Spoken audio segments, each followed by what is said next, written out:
Division force plus మా sub division force ద్వారా మేము కమ్యూనిటీ పోలీసింగ్ అనేది చేయడం జరిగింది. తెమ్మికుంట మండలంలోని విలాసాగర్ గ్రామంలో చేయడం జరిగింది. ఆ గ్రామంలో మేము ఇల్లు సెర్చ్ చేసేటప్పుడు, తర్వాత అనుమానితుల్ని చెక్ చేసేటప్పుడు, ప్రజలతో మాట్లాడేటప్పుడు మేము పరిశీలించింది ఏంటంటే ఇల్లీగల్ ట్రాన్స్పోర్టేషన్ ఆఫ్ శాండ్ జరుగుతుంది ఆ గ్రామం నుంచి.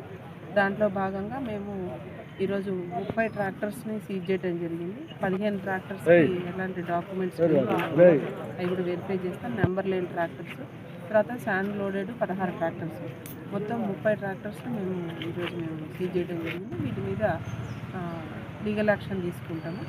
ఇందులో ఈ కార్యక్రమంలో భాగంగా మా టీఎస్ఎస్పీ ఫోర్స్ ఒక 25 members and civil force sub division అంతా ఒక 25 మంది ప్లస్ మా 2 ఇన్స్పెక్టర్స్, 5 ఎస్ఐ ఫోర్స్ ఈ కార్యక్రమాన్ని మేము చేయడం జరిగింది. Thank you.